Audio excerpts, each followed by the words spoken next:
So Friday practice all finished at Winton. Pretty happy. We've been chasing wide band lean out. Sort of very smallly started at Sandown and then started getting very obviously worse at Calder. We were seeing Lambda over 1.0 and one of the banks down the main straight at 100% throttle, which is always just what you want.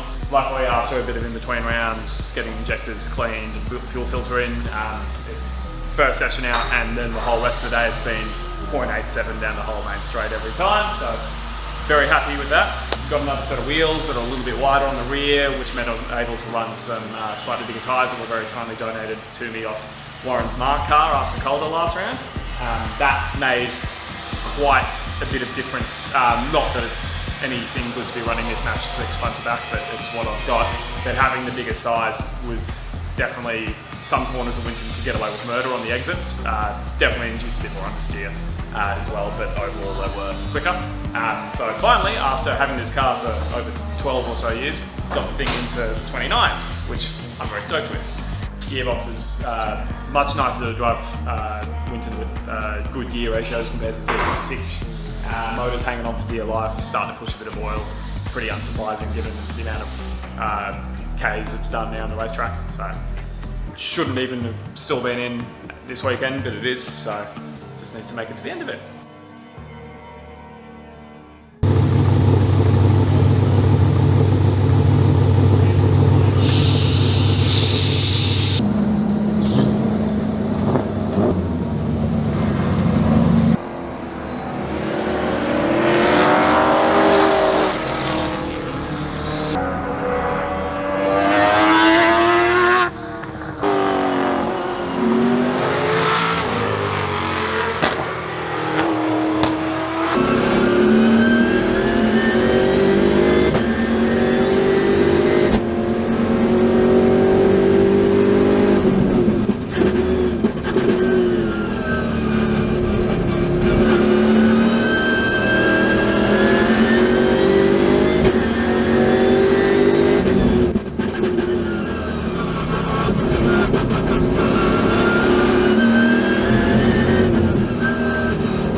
Oh, we've got one stop out on track. That's Monga. That is Monga.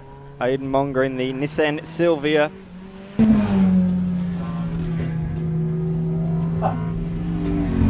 I can't turn the isolator on. Oh wait, now I can. Like with an overflow. So, unfortunately a bit of a shit one today. After we had a really good qualifying, got into the 28s, which is sort of the target time I've had for the car to begin with, so pulling that off in quality was really nice. Then race one, we went out, had a pretty bad start. I sort of was looking more at the car behind me and not on the lights when I should have been. Lost, I think, 3 spots through the first couple of corners, and then the car decided to cut out of me, going out of the kink from the sweeper into turn 7.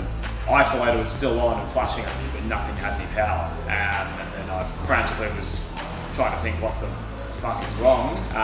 Hit the isolator a few more times while sitting there. By this point, they've sent out a safety car. And then after pressing the isolator enough times, the power came back on, and I thought, well, if the power's back on, I'm going to try start the car. And it started, and it drove fine. So now we've been chasing the thing head to tail, checking ground data, like mechanically, like we can't see anything that is wrong per se, but obviously it's still cut out, I don't know why. And unfortunately we're not logging the amp draws on the PDM, but I think because we log off the ECU, at the moment, the car works, we can go out tomorrow for race 2, still have no idea why it did what it did. Anyway, back at grid tomorrow, so starting from last, so got some fucking work to do. The dashes went out, everything. So that's your isolator? Yeah. So what it's doing is when it loses, so it's sending a 12 volt signal to the PDM, and if it goes under like 5 seconds, the PDM goes okay, shut down, because it thinks that's me pressing the button to kill it. But it's obviously just like whittled at B's dick. And now when I tighten it up and mark it, I can still twist it because I can tighten that up if this base bit is moving in the isolator. So I don't know, yeah, what next? If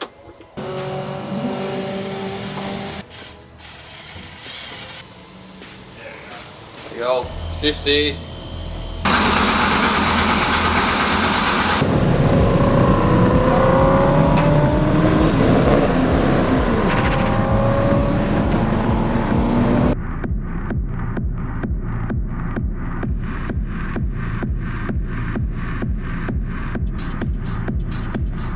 Sports Sedan spec, great stuff from Graham Gilliland. He pulls straight.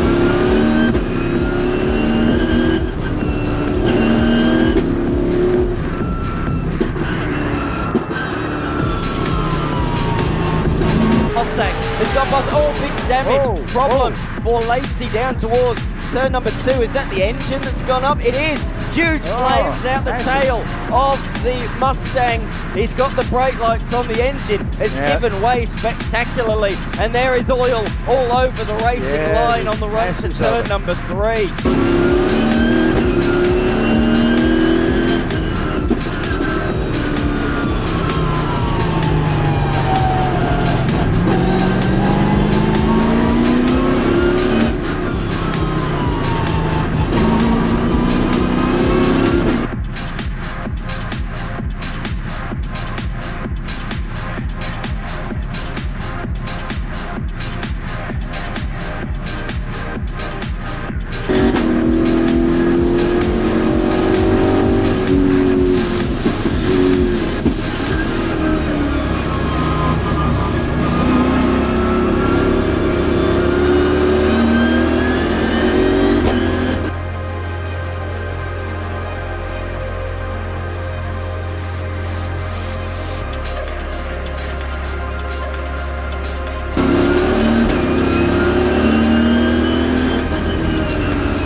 To Chris Jackson, quite lucky considering. Absolutely, and he will be.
they've come together. Oh, they have. Oh, dearie me, I was just saying how they were closing back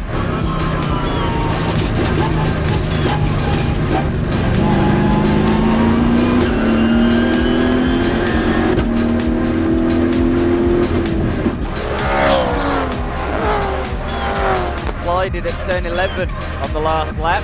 Trying for it around the outside. Oh my Will. goodness me! Oh, that's a lot of damage on. That was so close to going over.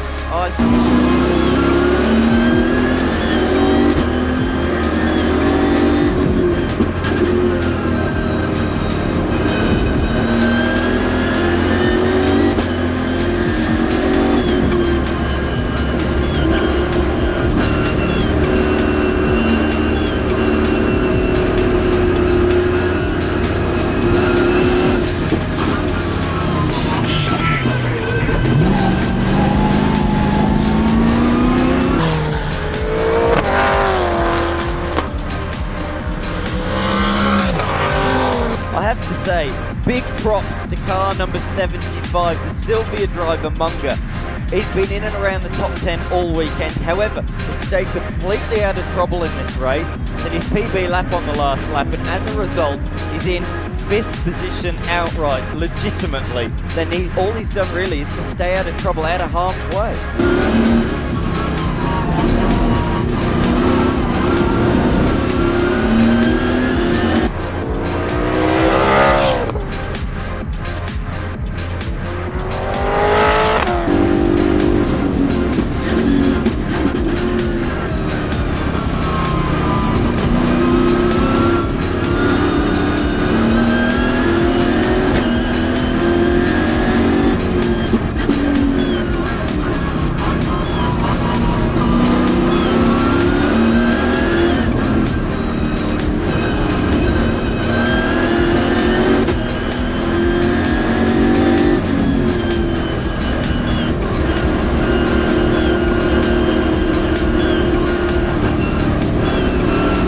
That is huge. Here we go. I was just seeing that these two have closed up on each other. It's Ipolotto and Munger fighting for position number 4.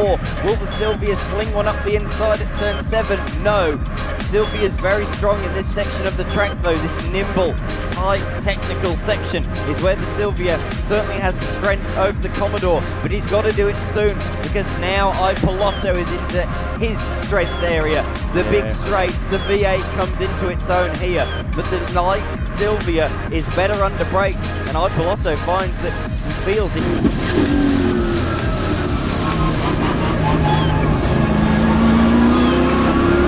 To pull a defensive move down there into the final couple of corners again. Ipolotto pulls out a big margin. I don't think there's a need to go defensive into turn number 11. No, he doesn't need to, so he should bring it to the line now unless he makes a big unforced error at the final bend. He certainly slowed it up a little.